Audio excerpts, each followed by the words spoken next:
His mobster-in-laws try to kill him, not knowing he'll make bad example out of them to protect his son. Welcome back to Paramount Recapped. I don't have many subscribers, but your single comment is a ray of hope to motivate me. Tell me what happened. It's about this criminal group led by an old guy named Norm. Bull, who's Norm's son-in-law, is there too. Norm tells Bull they gotta get ready to leave soon because after their little party, they need to go collect some money owed to them. When the party ends, Norm, Bull, and the gang rush off to a slaughterhouse. At the slaughterhouse, Norm meets with the factory owner. Norm looks upset because the guy hasn't been paying his debts for a while. Instead of waiting for the money, Norm wants to take over the place. But the factory owner isn't having it.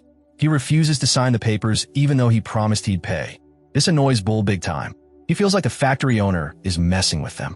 So Bull just walks up, doesn't say much, and cuts off one of the owner's fingers. Yeah, it's brutal.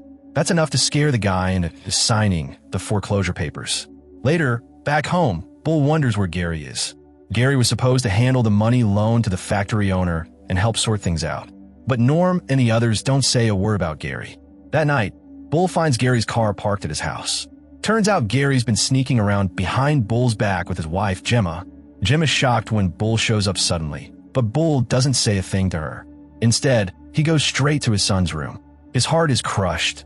He didn't expect his wife and best friend to betray him like that. But because he respects Norm so much, Bull keeps quiet about Gemma's cheating. He decides to deal with the pain by himself and focus on raising his son, Aiden. A few days later, Norm pulls Bull aside for a chat. He tells Bull that he's the only trustworthy guy in their group, but since Gemma wants to be with Gary now, Bull needs to let her go. Then Norm breaks the news that Bull isn't part of the gang anymore. Bull just shrugs about Gemma and Gary. He says he already knew about the affair, but kept quiet out of respect for Norm. If it weren't for that, they'd all be long gone. Bull says he's ready to leave the crew, but with one deal, he wants full custody of Aiden. Norm isn't having it. He says Bull isn't fit to take care of his son. Bull gets angry and storms out. The next day, Bull just grabs Aiden and takes him back to their old place. Even though Bull's ruthless with enemies, he's got a soft spot for his son. Later, two of Bull's old buddies, Marco and Mike, come by. Norm sent them to bring Bull to an amusement park. Bull doesn't want to go at first. He's done with them. But Marco convinces him that Norm just wants to say goodbye to him and Aiden. Bull agrees. At the amusement park, Bull has fun playing games with Aiden and going on rides. Then he runs into Norm. Norm tells Marco and Mike to keep Aiden busy so he and Bull can talk alone. Once Aiden's out of sight, Norm pulls a gun on Bull and takes him to the parking lot where Gary is waiting. Bull loses it, calls Gary a failure, and says Jim is a snake who'd betray any man. Norm doesn't like Bull insulting his daughter. He hits Bull on the head with the gun and orders him into a car trunk. They drive Bull out to an empty bus in a field. Soon, Jim shows up and physically attacks Bull for running off with Aiden. When things calm down, Norm asks Bull what he'd do if he ever had to give up Aiden. Bull answers coldly that he'd kill anyone who tried to take his son. Norm knows Bull's serious and decides he can't take the risk.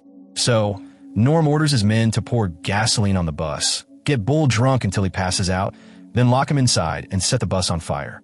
Meanwhile, Aiden realizes his dad's trapped in the burning bus. He jumps out Gemma's car, screaming for Bull. Gemma grabs him and speeds off. Fast forward 10 years. A man waits for a taxi. It's Bull, back and hell-bent on getting revenge on everyone who betrayed him. He reaches his destination and immediately kills one of Norm's old men. Then Bull visits the amusement park where he had those good times with Aiden. Later, Bull goes to Norm's oldest daughter's house. She's Gemma's sister. She's shocked when she turns on the lights and sees her husband tied up, and even more terrified when Bull, thought dead, stands before her. Bull questions her about where Norm and Gemma are since their old house is empty. She says she has no clue and hasn't seen them in 5 years. Without hesitation, Bull kills them both. They had helped supply the bus where Norm tried to burn him alive. The next morning, Norm shows up at Gemma and Gary's new place for breakfast. He tells them that Gemma's sister and her husband were found dead. Gemma is furious. Sure, it was an enemy of Norm who did it. Norm tells her he doesn't have enemies anymore and that it was probably just a botched burglary. Meanwhile, Bull keeps chasing revenge. He meets a kid, Marco's son. Marco was another one of Norm's guys who betrayed Bull. Bull tells the boy to go home and tell Marco Bull is waiting for him at the park. The kid does just that. Marco couldn't believe his ears when his kid mentioned Bull's name. At first, he thought it was just nonsense, but he couldn't shake it off. So, he called up Norm to let him know that someone named Bull had been asking about him. Norm told Marco to go check it out and see if it really was Bull. Before leaving, Marco grabbed a knife for protection and told his wife to lock up the house tight. No one gets out until he's back. When Marco got to the park, he was shocked to see Bull standing right there. He thought Bull had burned to death years ago. Marco quickly apologized for betraying Bull in the past, saying he was just doing what Norm told him to do. Back home, Marco's wife got a call from his phone, expecting to hear Marco's voice, but it was Bull on the line instead. Freaked out, she rushed to the park only to find Marco's dead body. It was a nightmare come true. The next morning, Norm and Gary showed up at Bull's mom's place. Marco's death made them realize Bull really was back, and he meant business. Norm pressed Bull's mom hard, demanding to know where Bull was hiding, but she insisted she had no clue. He disappeared 10 years ago. Norm even threatened her, warning her to talk or else. A few hours after Norm and Gary left, Bull showed up at his mom's house and found her murdered. The pain fueled his thirst for revenge, and Mike was next on his list. Mike was just picking up his kids from school when Bull suddenly appeared, waiting in a parked car. Mike nearly jumped out of his skin. Seeing Bull again was like seeing a ghost. Everyone knew Mike had helped Norm and the others try to kill Bull before. Bull didn't waste time. He told Mike to get in the car, or else he'd be dead. During the drive, Mike begged nonstop for mercy, especially for his kids. Bull asked Mike if he knew where Gemma was, but Mike didn't know anything and said he hadn't seen her in 3 years. He suggested maybe Gary or Norm had that info. Bull gave Mike one last chance. If he could get Gary to meet him at the fun fair, Mike and his kids would be safe. If not, Bull promised they'd all die. At the amusement park, Bull played games and rode rides with Mike's son while waiting for Mike to come through. Mike soon showed up, saying he got in touch with Gary, who was hanging out by the waltzers. Feeling a bit merciful, since Mike had helped him with the info, Bull decided to spare Mike and the kids. Bull found Gary and didn't waste any time pulling a knife on him. Gary was terrified. Bull forced him to play an arcade game while questioning him about Norm and Gemma. Gary lied, claiming he and Gemma broke up 6 years ago and he didn't know where she was now. Bull saw right through it. Without hesitation, he stabbed Gary fatally. Still clueless about where Gemma and Norm were hiding, Bull stayed determined. He entered a nightclub and spotted a drug courier.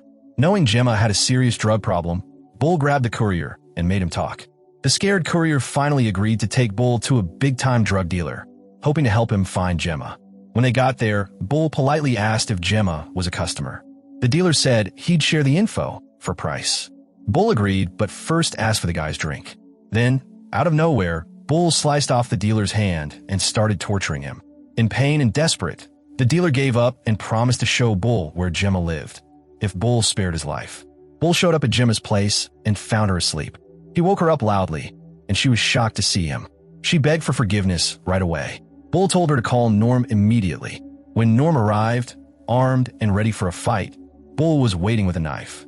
He quickly overpowered Norm and then used a pillow to suffocate him. While holding Norm down, Bull demanded to know where Aiden was. Gemma begged him to stop, but Bull kept pressing until she finally admitted that Aiden had been left alone under a bridge in the city. Bull shouted for Aiden, and terrified, Gemma spilled the truth. Norm died in front of her, and then Bull killed Gemma too. That night, Bull found Aiden under the city bridge and took him away. He decided to bring his son to a nearby church for safety. The next morning, a vicar showed up at the church. It was Cheryl, Bull's ex-mother-in-law. Cheryl had divorced Norm before Aiden was born, and when Cheryl opened the church door, she was shocked to see Aiden unconscious on the floor and Bull standing there alive. Bull told Cheryl he wasn't there for himself, but for Aiden. Then, the truth came out. Bull really did die 10 years ago when Norm and his crew burned him alive on that bus. Somehow, Bull came back from the dead to get revenge and protect his son. Before leaving for good, Bull asked Cheryl to take care of Aiden. If you like this story, don't hesitate to smash that like button. And if you didn't, hit dislike twice just to be sure. Make sure to watch the full movie too. Thanks a lot for watching. Don't forget to subscribe for more.